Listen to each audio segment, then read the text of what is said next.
Assalamualaikum warahmatullahi wabarakatuh. Pemirsa, senang sekali kami dapat hadir kembali menjumpai pemirsa sekalian di program Ruang Sehat, Ruang seputar informasi kesehatan. Nah, mengawali di awal tahun 2023 ini kami kembali hadir untuk menyajikan informasi mengenai kesehatan nih bersama dengan narasumber kita yang tentunya berkompeten di bidangnya. Nah, di episode pertama di tahun 2023 ini kita bersama dengan Dr. Dian selaku dokter umum yang bertugas di Puskesmas Kelua, Dok ya? Iya. Oke, nah di episode ini kita membahas mengenai penyakit influenza. Nah, mungkin pemirsa di rumah tentu pernah mendengar gitu ya mengenai penyakit influenza. Namun juga mungkin pemirsa bingung nih, bagaimana cara membedakan antara influenza dengan batuk pilek biasa. Nah, untuk membahas hal ini langsung saja kita bersama dengan Dr. Dian. Baik Dok, bisa dijelaskan nih mengenai perbedaan antara influenza dengan batuk biasa ini gimana sih Dok? Oke, kita bicara tentang pilek ya, pilek biasa dan influenza atau yang bisa dibilang flu. Nah, ini berbeda, tapi gejalanya hampir-hampir mirip. Kita bicara perbedaannya dulu. Yang pertama dari penyebab ya Mbak ya. Kalau dari penyebab itu biasanya batuk pilek biasa penyebabnya paling sering adalah dari rhinovirus. Jadi namanya itu. Kemudian kalau flu sendiri penyebabnya adalah virus dari influenza tersebut. Nah, jadi sama-sama virus namun namanya berbeda. Nah, kemudian dari gejalanya sendiri pun kalau batuk pilek biasa itu lebih ringan karena dia hanya menyerang saluran pernapasan atas, hidung, tenggorok. Stop sampai situ. Kemudian kalau si influenza dia juga menyerang saluran pernapasan bawah. Kita biasa bilang di paru-paru. Nah, gejalanya apa sih perbedaannya? Kalau dari batuk pilek biasa lebih sering adalah bersin-bersin, hidung tersumbat, kemudian sakit tenggorokan, demam ada tapi tidak terlalu tinggi. Nah, dan memiliki komplikasi yang tidak berat.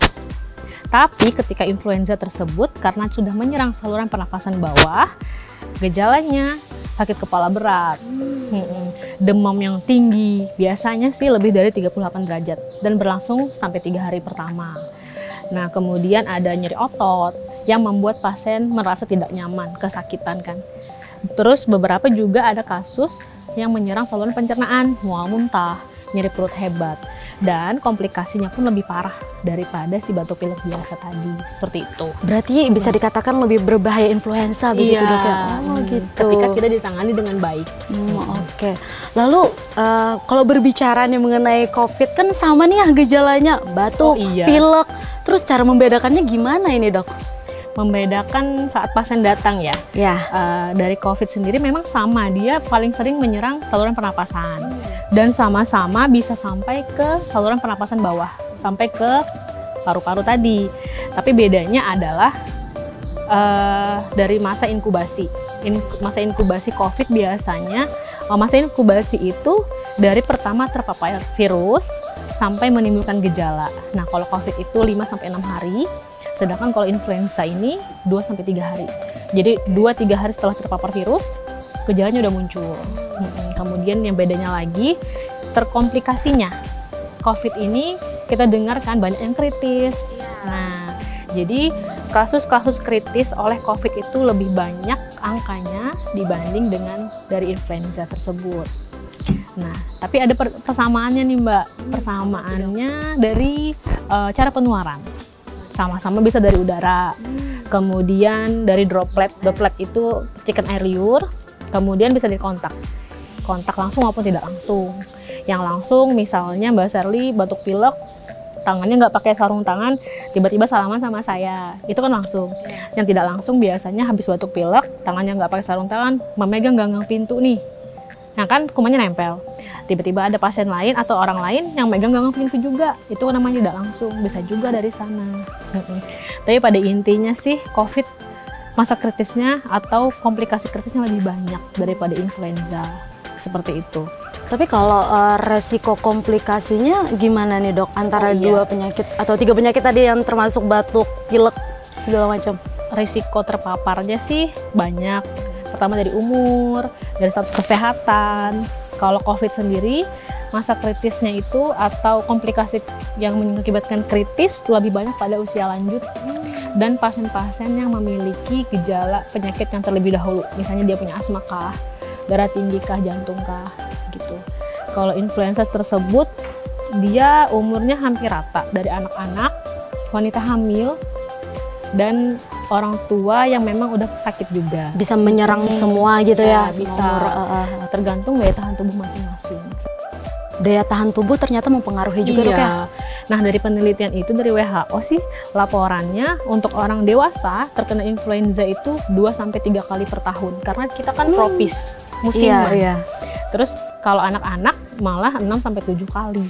Lebih sering anak-anak ternyata ya? Karena kan daya tahan tubuhnya juga nggak seperti orang dewasa. Lalu mungkin salah satu pencegahan yang tepat ini gimana dok? Apakah ada vaksinnya gitu kalau penyakit influenza atau gimana? Kayak COVID kan ada gitu ya? Kalau vaksinnya sih ada Mbak. Jadi namanya vaksin influenza untuk usia anak lebih dari 6 bulan sampai dewasa.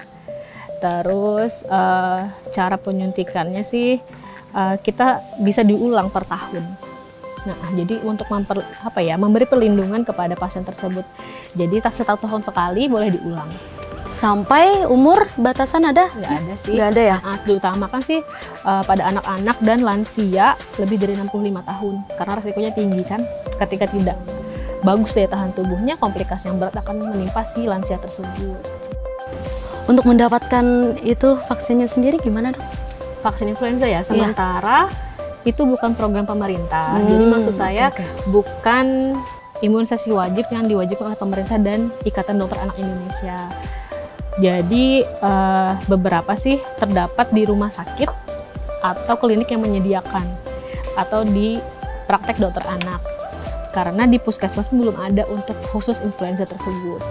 Iya. Jadi apabila masyarakat ingin melakukan vaksinasi influenza gitu bisa mendatangi ke fasilitas kesehatan. Iya, gitu. mungkin bisa konsultasi dulu nanti biar diarahkan kemananya. Mungkin ada macam-macam jenis vaksinnya juga dok atau gimana? Atau cuma satu gitu? Sebenarnya sih ada berbagai macam. Kan influenza ini ada A, B, C tipenya. Oh, ada tipe-tipenya ya? Ada gabungan Mbak, ada quadrivalen. Nanti macam-macam bedanya. Ada kok. Oke.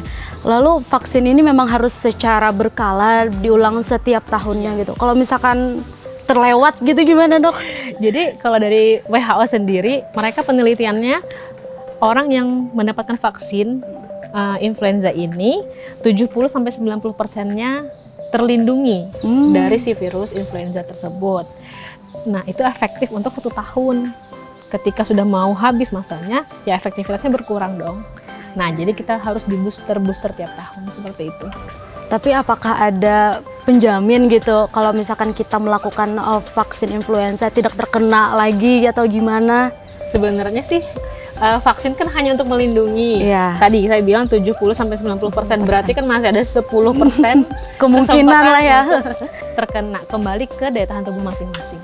Tapi mungkinkah gejalanya agak ringan gitu dok? Ya, seperti yang kita tahu, karena dia ibaratnya ketika kita menyuntikkan si vaksin ini kita udah temenan sama si badan kita. Jadi mungkin karena udah temenan, pas virus itu datang, dia udah nggak takut lagi, nggak terlalu perang lagi, jadi gejalanya pun tidak seberat yang belum kena vaksinasi seperti itu. Oke, terakhir nih mungkin ada himbauannya kepada masyarakat untuk lebih aware lagi terhadap influenza ini, karena kan tadi sudah disampaikan bahwa cukup membahayakan ternyata dok ya. Oke, silahkan dok. Oke, terima kasih untuk seluruh masyarakat Tabalong. Kita harus menghindari diri kita dari virus-virus yang ada di lingkungan, terutama misal vaksinnya tadi kita upayakan untuk disuntikan. Kemudian juga yang pertama kita harus menjalankan protokol kesehatan. Iya, walaupun PPKM udah berakhir, tapi harus prokesnya berhenti ya. Cuci tangan pakai sabun dan air mengalir. Kalau tidak ada sabun, kalau bisa ada hand rub boleh. Asal tangan kita tidak kotor. Kalau kotor harus pakai sabun dan air mengalir. Kemudian ketika batuk pilek, mohon jaga diri dari orang yang sehat dan orang sehat pun menjaga diri dari yang sakit. Ketika batuk, mungkin bisa pakai tisu atau sarung tangan untuk menutup bagian mulut dan hidung kita supaya tidak tersebar. Dan ada etika batuk, daruratnya ketika tidak ada tisu dan sarung tangan boleh pakai seperti ini, ditutup gitu ya. Iya, kemudian tadi boleh cari informasi ke Vaskes 1 atau Vaskes 2 mengenai vaksinasi influenza. Gitu, terima kasih. Oke, baik. Terima kasih Dokter Dian atas informasinya nih, sangat-sangat bermanfaat ternyata ya. Oke. Pemirsa, demikian Ruang Sehat episode kali ini. Saya Nova Arianti, mewakili kru yang bertugas. Pamit undur diri. Wassalamualaikum warahmatullahi wabarakatuh dan sampai jumpa.